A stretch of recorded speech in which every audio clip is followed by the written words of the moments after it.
नमस्कार, थार संवाद की इस खास पेशकश में आपका स्वागत है। आज हम बात करेंगे उस व्यक्ति की जो जादूगर के परिवार से आता था और वो राजनीति में जादूगर बन बैठा। उस व्यक्ति की जिसने देश की सबसे पुरानी पार्टी यानी कांग्रेस में संकट मोचक की भूमिका निभाई। यूं तो राजस्थान क्षेत्रफल के लिहाज से भी भारत का सबसे बड़ा राज्य है, लेकिन राजनीतिक लिहाज से देखा जाए तो राजस्थान के मायने कोई कम नहीं है। 1949 का वो साल जब 22 रियासतों को मिलाकर राजस्थान को बनाया गया, तब किसने सोचा था कि राजपूतों की धरती का मुखिया माली परिवार से आने वाला व्यक्ति भी हो सकता है। ये सिर्फ और सिर्फ भारत जैसे लोकतांत्रिक देश में ही संभव है। आज की वीडियो में हम बात करने जा रहे हैं अशोक गहलोत के राजनीतिक जीवन की। आखिर कैसे अशोक गहलोत की राजनीति के अशोक बन गए।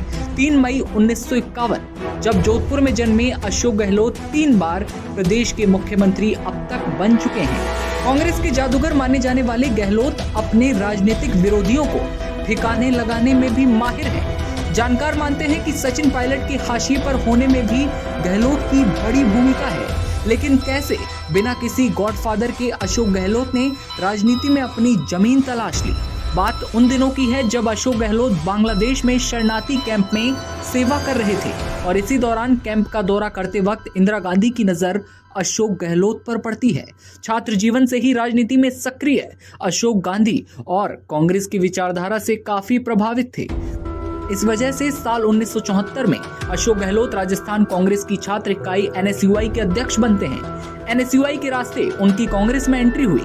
वर्ष 1971 में राजस्थान कांग्रेस ने गहलोत को सरदारपुरा विधानसभा सीट से टिकट दिया, लेकिन गहलोत चुनाव की हार जाते हैं। लेकिन उस वक्त किसे पता था ये तो महज एक शुरुआत भर है और उसके बाद आने वाला था एक नया इंसान।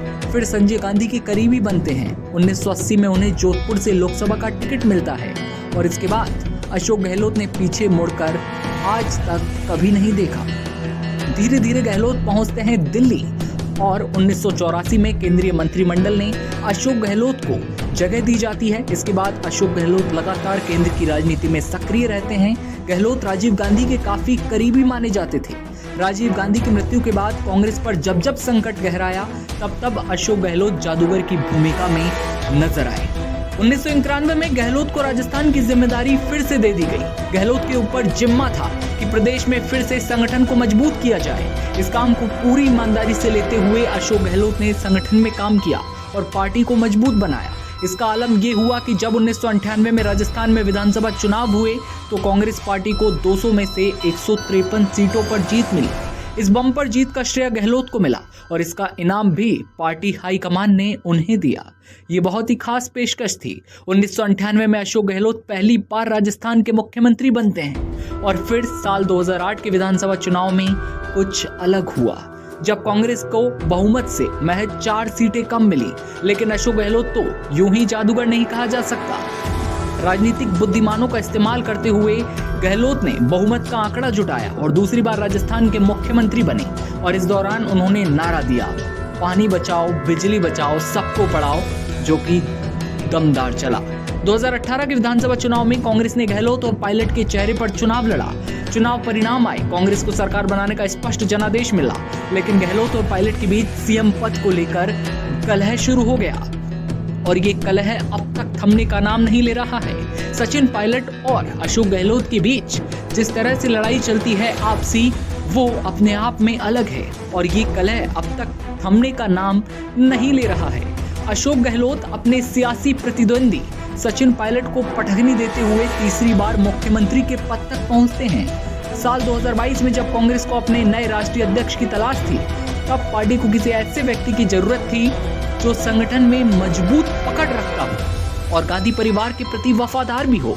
उन चंद लोगों में अशोक गहलोत का नाम सबसे ऊपर था। शायद गहलोत को राजस्थान छोड़कर दिल्ली नहीं जाना था, क्योंकि अगर वो दिल्ली जाते तो सचिन पायलट को सीएम का पद मिल जाता और अशोक गहलोत के करीबियों का पत्ता कटता हुआ दिखाई देता। इसलिए अशोक गहलोत ने राजस्थान में ही रहने का फैसला किया। नहीं तो आपको ये राजस्थान की सियासत की बजाय दिल्ली की सियासत और केंद्र की सियासत में नजर आती। साल के आखिरी में राजस्थान में विधानसभा चुनाव होते हैं और माना जा रहा है कि 72 साल के अशोक गहलोत का ये आखिरी चुनाव हो सकता है। लेकिन क्या अशोक गहलोत अपनी सियासी पारी को और आगे लेकर जाएंगे या फिर अपने सियासी प्रतिद्वंदी सचिन पायलट को अपना उत्तराधिकारी बनाएंगे? इसके पीछे हालांकि अभी प्रश्न चिन्ह लगा हुआ है कि आगे होगा क्या। अपने सियासी प्रतिद्वंदी को क्या अशोक गहलोत अपने गले लगाएंगे? बार बार कांग्रेस हाईकमान द्वारा कोशिशें की जाती हैं कि दोनों के बीच सुलह करवा दी जाए, दोनों को गले मिला दिया जाए। कई बार बाहर आकर मुस्कुराते हुए चेहरे दिखाए जाते हैं, लेकिन सच क्या है? आगे क्या होगा, ये देखने वाली बात होगी।